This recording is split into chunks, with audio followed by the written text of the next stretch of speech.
There we go. I have to say that Morgan and I cheated a little bit. We met for lunch in lead up to this, and he asked me to read. My story is about a repressed Japanese Buddhist priest who, when he reaches middle age, or is approaching 40, is sent by his superior to Brooklyn to open up their first temple in America. He is, as I said, repressed, and I am going to read a scene. He's just arrived in Brooklyn, and he was hoping to meet all the believers, local believers, in a religious ceremony, but the New Yorkers, being New Yorkers, they thought it more appropriate to have a Buddhist cocktail party instead. So I'm just going to read a very brief scene of this Japanese Buddhist priest who's been living in the mountains in a monastery, suddenly being thrust into a Buddhist cocktail party in Brooklyn. Mrs. Graham's husband, our host, did not practice, and I had the impression he was hiding upstairs. But their teenage daughter was a Buddhist and stood by the long table of food under the crystal chandelier, helping caterers pass around silver trays of finger food. An alarming description until it was explained I should eat the food on a napkin with my fingers. A glass of white wine was pressed into my hand. In Japan, I would, of course, never publicly drink in front of believers I had never met. But perhaps because I was in a foreign land and rather nervous, I gratefully accepted the drink. I'm not sure who I met that evening. It remains a blur, but I remember there was an African-American public school teacher from the Bronx, an accountant, and someone who sold wall-to-wall carpets in Bayonne, New Jersey. I bowed and smiled and greeted the American Buddhists and made small talk. I was quickly drained of my reserves and still had not crossed even the first room. So I grabbed a second glass of wine. If I had to hear one more time from the Americans that Buddhism is not really a religion, but a philosophy, I believe my samurai ancestors would have risen up from the dead and run them through with the point of a katana sword. The Americans seemed to believe, as I had experienced with Mr. Symes, that praying for material benefits and receiving them somehow proved that our religion worked. Some did not address me respectfully as Reverend Oda, but slapped me on the back and called me Sado or Rev or Reverend O. And I had no idea how I should respond to this inappropriate informality, for I had never experienced anything quite like that before. You'll find I prepared the community well for your arrival, said Mr. Dolan, the Staten Island insurance agent who introduced himself as the head study honcho. He had auburn hair and very white skin with cancerous-looking bumps and such a round, hard stomach, I had the impression he was hiding a medicine ball under his shirt. You'll be very impressed, he said. We meet every week in a believer's apartment in Manhattan. I've been giving a series of lectures on the proper Buddhist practice based on my extensive study. It's very rigorous intellectually. This is commendable. And the lectures are based on what study material? Tons of books. The Reader's Digest Encyclopedia of Religion, Tales of Siddhartha, Buddhism for Dummies. The list goes on and on. Buddhism for Dummies? I'm not quite aware. Don't let the title deceive you. Heavier than it sounds. Excellent text. Mr. Dolan had backed me into a corner behind a potted shrub of some sort, and his face was so close to mine as we talked, I felt bits of recently chewed finger food fly through the air and land on my brow and chin. I see, I managed to say with a stiff expression. It is more traditional to base lectures on the Lotus Sutra and the four sacred texts, such as the Eternal Teachings, but very interesting choice of doctrinal material. The believers here know all about karma, all about it. I spent the 3 sessions explaining the concept. This is very efficient. In Japan, we believe it takes a lifetime to understand karma at deep level. Yeah, well, things go a lot quicker here in America. I dabbed my forehead with a napkin and excused myself, just as Mr. Dolan was explaining. It's like that great line from Zen and the Art of Motorcycle Maintenance. Peace of mind isn't at all superficial. I see, yes. So after he gets introduced into Brooklyn, As you can see, he's surrounded by very eccentric characters, and he is trying to whip them into shape, and what happens is pretty much the opposite.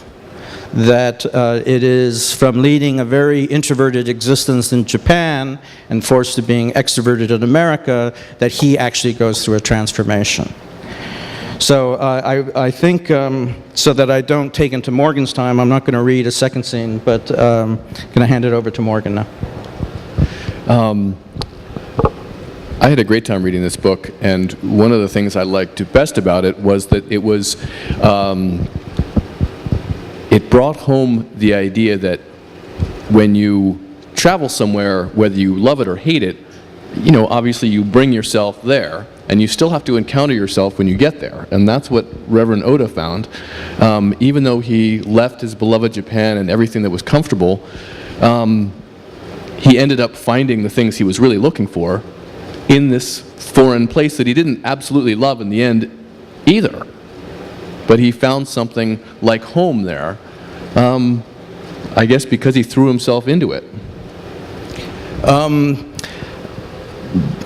Because I was born in Portugal and raised in Switzerland, but very much an American who's lived most of my life overseas, the idea of where is home is very crucial. It's very crucial to my family. My mother, who is a New Yorker, and went to the Jungian Institute, wrote her thesis on the archetype of homesickness. And sorry that I'm plugging her. She's all going to be all embarrassed now, but that I'm plugging her. But she wrote, and she talked about E.T. In that thesis, about the archetype of wanting to get home, wanting to phone home. And I have, over the years, come to sort of the belief that there are often, to simplify it, two types of people. There are people who need to be attached to the soil of their ancestors, and that their entire prism with which they view the world stems from their contact with the soil from which their ancestors come. And that if you take them away from that, they actually become unstable. And you see that with I've seen that in my journalism career with economic refugees, and it often takes many generations for these people to, for this family really, to work out this issue about where is home. Conversely, I think there's another kind of person, and these are people who have callings in life, and they hear voices, so to speak, and they have to go out into the world. They have to leave their family and their culture in order to fulfill their destiny in life. And if you conversely made them stay home, they would become mentally unstable. And so in the case of Reverend Oda, I was kind of wanting to get to the idea that he could not become a complete person by staying at home, even though he thought he was of the former. He's actually of the latter kind of a person. And that he couldn't see, quote unquote, in the Buddhist sense, what his mission was until he had actually left his home culture. Right, in fact, he had to be forced into it. Correct. Yeah. Well, Jung, one of the few places that I don't agree with Jung is Jung thought that you couldn't become individuated outside of the soil, the literal soil, right, that you grew up in or that you were culturally from. That's becoming less and less the case these days, that someone might have a literal soil. And in any case, I think it's finding your home is where you find yourself, and your emotional connections. So, which isn't to say that some people don't need to be on their literal soil, as you were saying, but I think the other one is the one that's more, the solution to that one is to go back to whatever the soil is. The solution to the other person is to find the home where you are. Correct. And that's what Reverend Oda did. Right.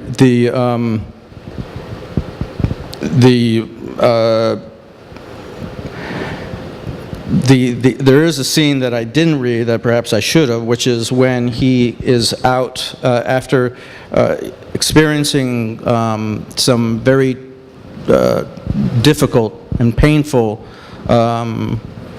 loss with with a believer in Brooklyn, the arrogance and inflation that he has is sort of knocked out of him, and it's only then that he has this experience where he's walking through Brooklyn, and when he first arrived, it just looks so weird, and it's just so unsettling, this Brooklyn neighborhood. And after this experience, he walks through, and he has this this sort of epiphany that indeed this is the Buddhaland. I think that's what Morgan's talking about. Right, and even the title, the Buddhaland Brooklyn, I mean, apart from Brooklyn now being the hippest place on the face of the earth, but maybe when you started thinking about the title, it wasn't the case. But right, the Buddhaland is the place in which there's a living Buddha that will help you to realize your true nature. And Reverend Oda thinks Brooklyn would be the last place ever to find that, and he finds that that's actually where he does find it. That certainly happened to me. I remember when I graduated from Sarah Lawrence, and it was the Reagan recession, and I really wanted to write. And I was down to my last $100. I had to take the first job that came along, and I got a job in reinsurance, insuring other insurance companies, which is about as far from the world that I imagined I wanted. And I suffered 2.5 years of this. And then my wife put me through an internship at the McNeil-Lehrer NewsHour.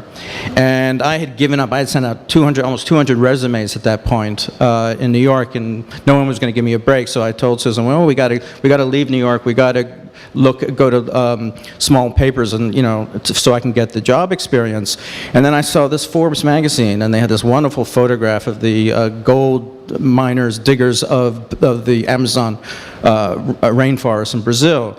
And I said, just send your resume one more place before you go. And I sent it to Forbes, and they hired me. And when they hired me, they said, the reason we hired you is because you had that 2.5 years in reinsurance. And the very thing that I thought was taking me away from my true destiny turned out to be the very key that I needed in order to fulfill my destiny. So it was a very Buddhist lesson, which is what Reverend Oda, as you're suggesting, kind of experiences in Brooklyn. The other thing that is a character is Michael. And I actually want to ask you about this, because there is in Jung's volume 11, this is a volume that he wrote about religion, and it's really about the psychology of religion, and that was one of the things I really also wanted to before I say that, I think my job is to entertain you. That's my first job, is to really give you a good read and to really give you a pleasure. But I think that good writing is like conversation. It's at times it's appropriate to be light and airy and fun, but other times it's appropriate to be profound. And one of the things that sort of struck me was that this sort of space between one's personal psychology, your personal belief system, and the doctrine of the faith that you adopt. And sometimes they work together, and sometimes they're in conflict with each other. And so one of the characters is a young man who's mentally very unstable, and he tries to help him, and he's actually hearing voices. And Reverend Oda sort of teaches him, and it was a line from and I remember, because I saw that you took a note about it, was that he said that none of us there is no such thing as masterless freedom. We are all the servants of something. We are all actually in danger of being seized by voices. And sometimes that by choosing a higher voice, a higher God, so to speak, to whom you elect to serve, you can somehow keep these sort of darker voices at bay. But I am an amateur, so I want to make sure. I want your reading on my butchering of Jung. No, I think that's right, and I did notice that and marked it out when I was reading the book. And this is a mentally unstable young man who did find some help with Reverend Oda. It brings up another topic, which is the difference between whatever mental health means and whatever we mean by religion, and they can cross back and forth to each other, I think, pretty easily. And it's a very, very rich area. But in terms of the master that we choose, that's a complicated topic. But you know, Jung's idea was that most of who we are is not conscious, and developing a relationship to that allows us to not be dragged around by it. It allows us to connect to it in a way that gives us some kind of maturity, we hope, and some kind of capacity to live our lives more fully. So what we get dragged around by is usually the avoidance of those aspects of ourselves that we don't like or that we're not conscious of. So where religion can come into the picture is that, you know, the way Jung sees religions anyway is as collective, meaning, you know, group-approved structures of psychological interaction. So having a religion that works for you is like having a relationship with your unconscious, except that it's not personal, it's a group process. Right. And Michael was trying to find one of those kinds of ways to help himself. Right. And the other thing that I think I've tried to explore, and I believe you're practicing Zen. Well, that's a matter of some debate. I teach Zen history, and I teach the Zen sutras, and yeah, but I'm not part of the clergy. I'm not part of I don't have an official Zen position. But so what I want to say is that when you adopt a religion that is foreign from your culture, there are several things to sort through, and which is, I think, what Reverend O, one of the things that Reverend O, well, let me put it this way, is that the local believers force them to think about, which is what part of a faith is profound and which part is cultural based and superficial. And a lot of the practice and a lot of doctrines is really based on that superficiality and taught as if it's profound, when in fact it's not. And conversely, you don't want to destroy the essence of the faith when it goes to another culture by randomly tearing apart the things that you do think are cultural and not profound. Sure. Well, you know, if you think of religions as connections with the big unconscious part that we all that makes up most of us, then those forms are going to move from culture to culture. So the question is, what parts of those things really do connect us to our own source, and what parts are part of the culture that it came from? You know, all religions sort of come from one place and are influenced by other things. You know, Catholicism spread all around the world, and Buddhism is spread all around the world. And American Buddhism is very, very different from Buddhism in other countries.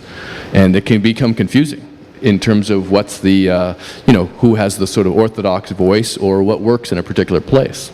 Right. I'm trying to think.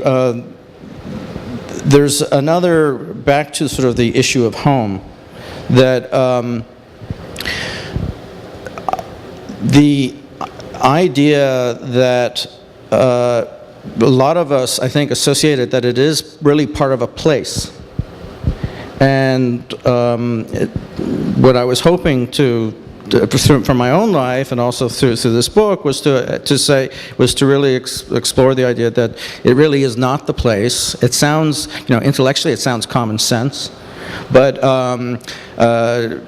I know that when I write my fiction, there's you know, my father used to take me fishing in a town called Eggery in Switzerland, and I find that when I sit down to write, I'm always trying to get back there. I'm working on a third book right now where fishing is part of it, and if any of you have read The 100-Foot Journey, there is a town, Lumiere, which I made up, which is very much based on this town that I went to when I was a child, and I find I'm going back there again in this third book that I'm working on, and it is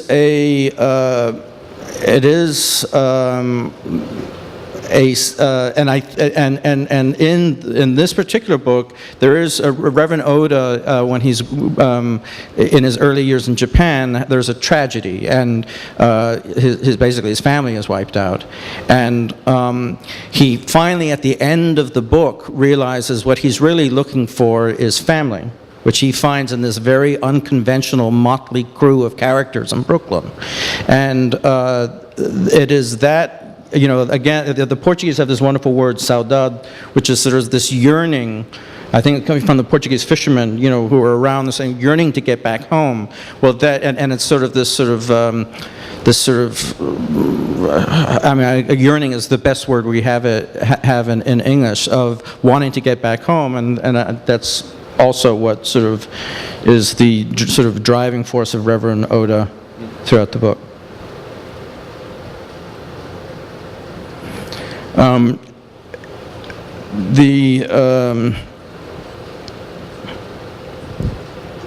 So if you have no more question, I'm going to quickly then just read one more scene. This is a scene where, which I mentioned before, that Reverend Oda has this sort of epiphany.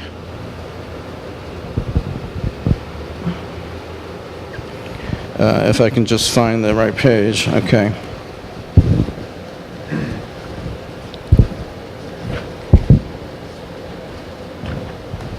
So forgive me, I just lost my page. Can you say something just Sure. while I find this? Well, while you're looking for that, I was reminded that another place where I disagree with Jung, so here I am, you know, the Jungian, and all I can say is I'm disagreeing with Jung, is that when, you know, he wrote the introduction to Suzuki's book about Zen, when Zen was first kind of becoming popular in the West, and his advice was, be careful of these exotic religions. Don't, you know, go crazy with yoga or Zen or things like that.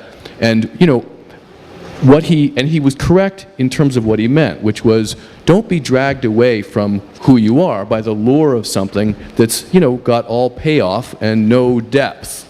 Right? But these days, yoga, Buddhism, and other things are a part of the scene here. And, you know, the point is to go toward yourself, not to go away from yourself, regardless of what it is you do. You know, you can run away from who you are very close to home as well. So, you know, so Jung was, you know, I think would have a different thing to say now about the way both religions are practiced and, you know, what the current scene looks like. So, thank you. Just to end this, I know it's a weeknight, and I'm sure you want to get home. So I just want to say that this is towards the end of the book, and it says, "When I came home one evening, bone weary from Mrs. Horowitz's emotional demands and the constant nag of knowing how I failed Michael, I found a brown paper bag leaning against my door. It contained fresh strawberries, basil, a half-dozen portobello mushrooms. Written in my landlord's uneducated scrawl was a note that I still keep on my altar as an offering. To most it would appear as a simple message from a simple man, but to me it was a communication from the Buddha's realm. The note stated simply, 'You are a blessing to 429 Cortina Street. I think you are a priest who saved many people. God bless.'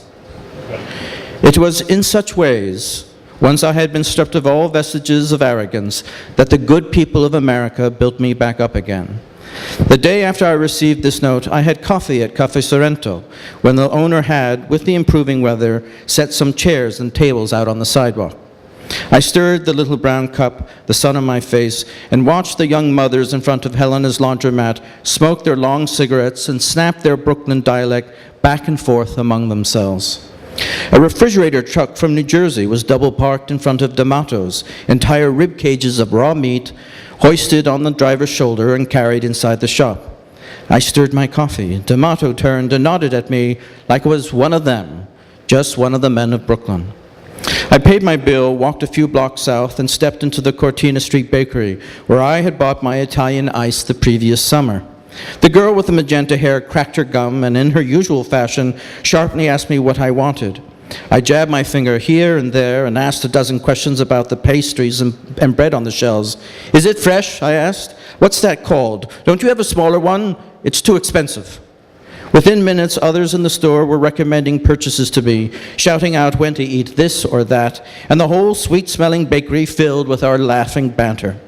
The sugar-dusted horseshoe I learned that day, eaten for good fortune in certain parts of southern Italy, and I very much liked the sound of that. It was the pastry I finally bought. The children's voices in Sant'Andrea Park beckoned like birds in the forest around the Temple of Everlasting Prayer. An old man and woman rested on a park bench with their parcels, wheezing jokes as they watched the passers-by, passing back and forth the intimate, earthy poetry of Brooklyn. The tired woman finally dropped her head on the shoulder of her husband's peacoat. "Come on," he said, squeezing her thigh. "Let's get this stuff home. You're tired." It was good advice, and I decided to return home, too, in order to give thanks to the Buddha. But as I moved to leave the park, as I breathed in the air, the reality of where I stood finally hit me. Brooklyn. It was the Buddhaland. Thank you very much.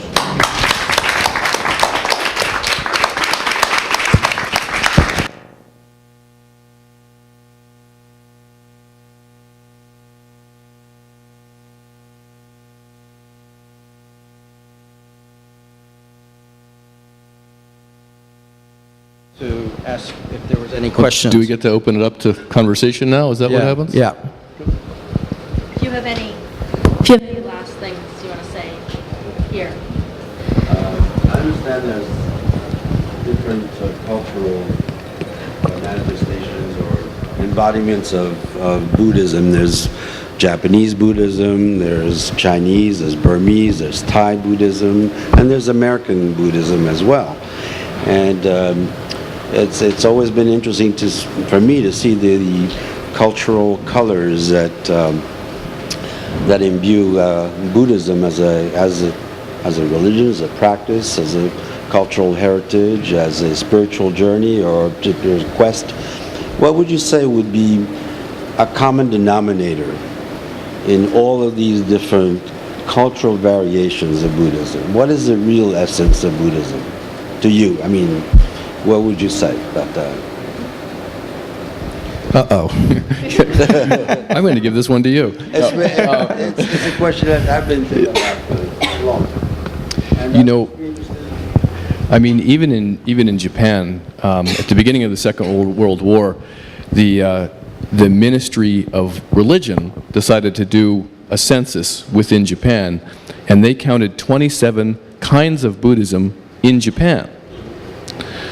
So these days there are 12 major schools, at least listed by the ministry, and I think, at least from my perspective, the different versions of Buddhism are more like different versions of other religions than they are like each other. Absolutely, I agree with that.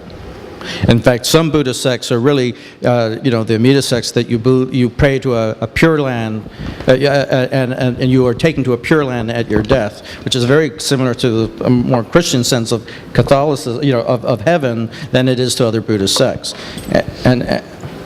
So, for instance, in some Zen groups, the idea is to meditate and change your consciousness. In other Zen groups, even within the same sect, the idea is that only the monks meditate and everyone else just comes for weddings and funerals.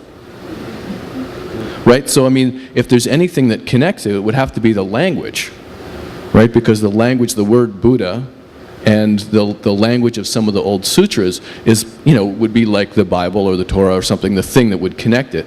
But pretty quickly you get different interpretations, not very far along historically. So it actually seems to me that, people are more similar from culture to culture, and they take their religions in ways according to what they need. Some of them are very devotional, some aspects of religion. Some are very performative. Some are very much about ceremonies of life transition. So I know that's a terrible answer to your question. I don't think we're going to answer it tonight anyway. So is there any other questions? Yes. I know this is a subject you already addressed, but I would love to hear you speak more extensively about spiritual practice outside of one's own cultural background. I heard that even the Dalai Lama has suggested that people do not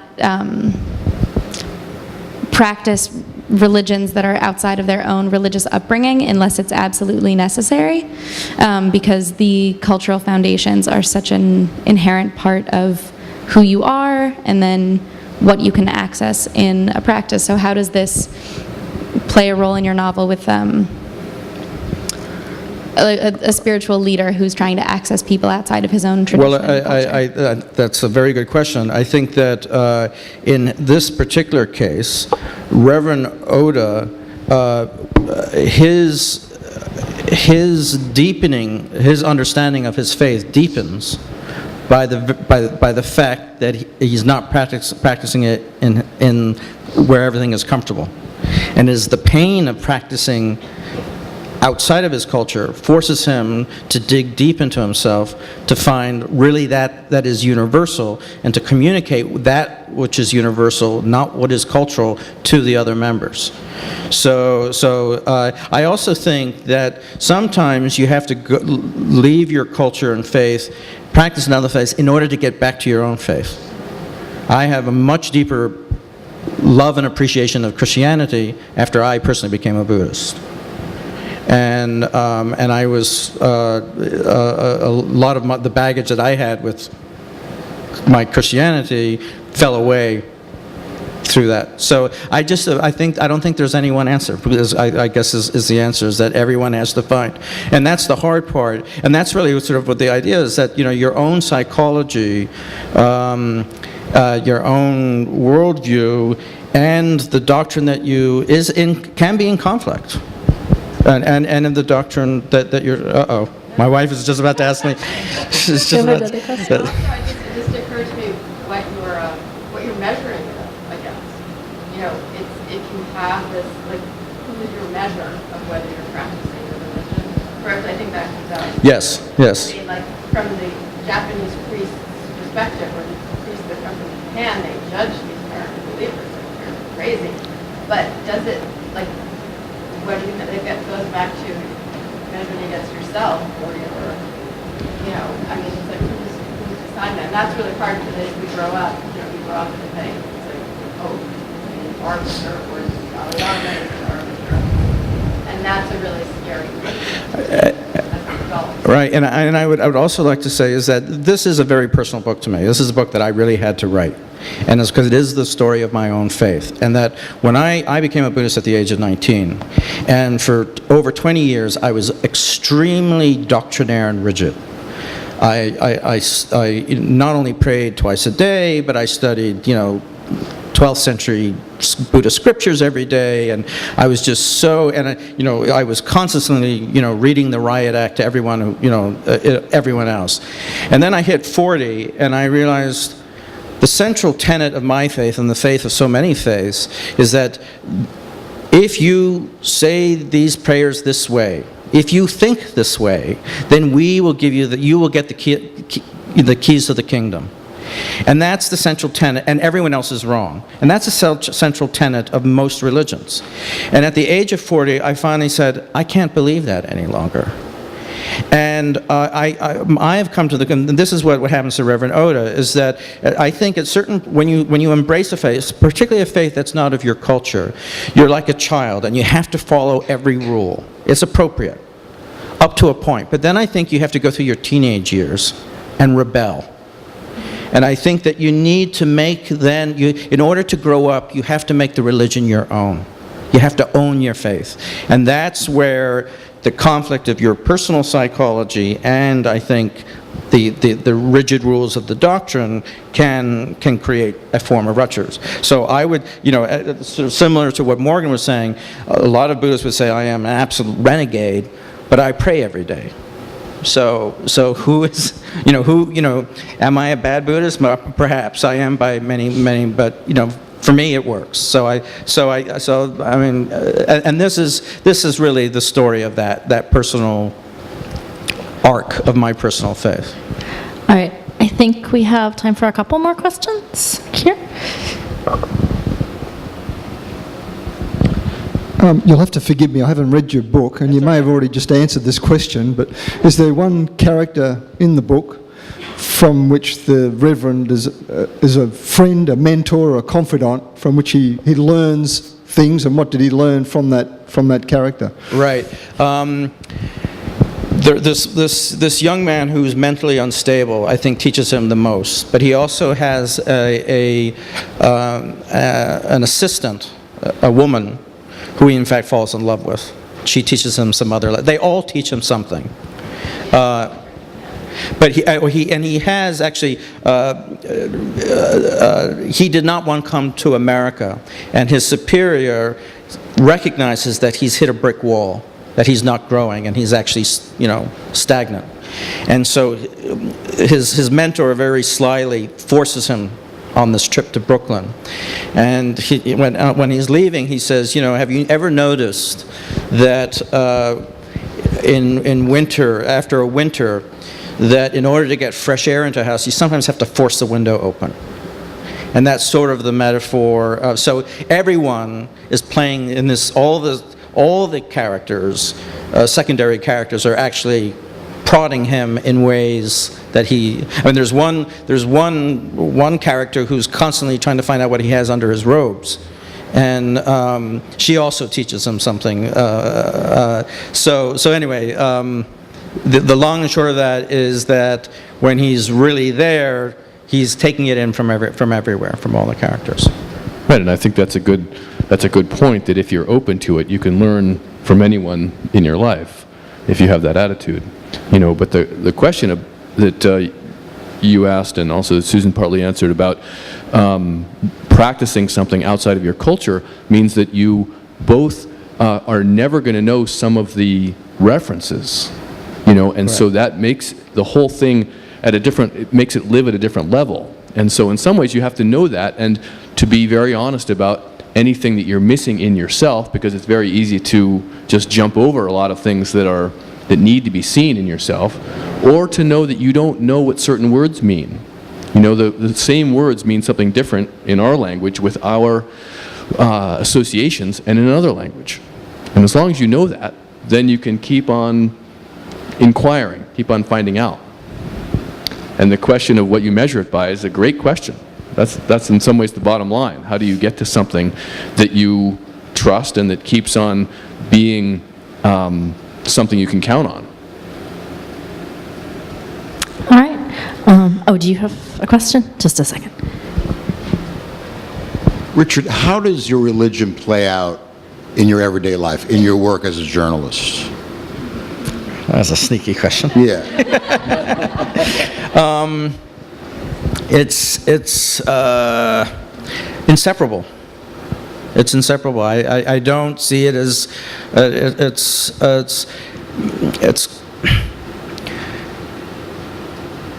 it is a period of day that, for example, just the prayer part is the period of day where I really check out. It's the time, where I stop the world and get off for a little while. So that's one very practical thing that prayer does. But what happens in between that day's prayer and the next day's prayer is the true prayer. So it's the same way as like writing. People ask me, how do you possibly write fiction when you have it? Bob knows me as a journalist, so I have a day job as I'm an editor of a magazine. And a lot of people, writers say, how do you possibly write fiction on top of that demanding day job? And the reason is that I'm always writing, and I'm always, in some ways, when I'm in good shape, I'm always praying. And I'll give you an example, that some days I physically cannot write fiction, but I'm constantly writing. So that for example, I had, through my magazine work, had to go to a luxury summit in Palm Beach. And I was flying back at the Orlando airport, and there was 23 wheelchairs in front of me.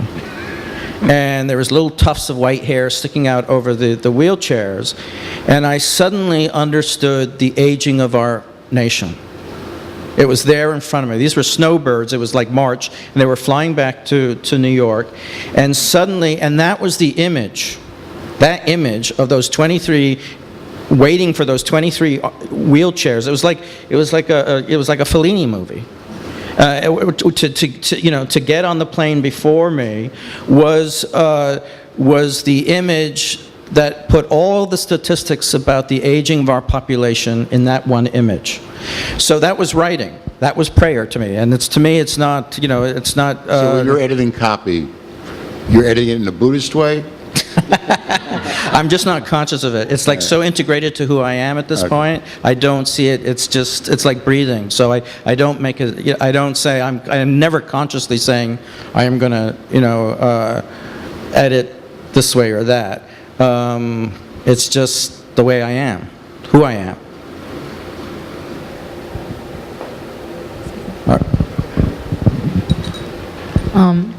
Well, I think that's all that we have time for now. But thank you, Richard and Morgan. Thank all of you for here. coming out on a hot summer I know you night on a weekday. Thank you very much.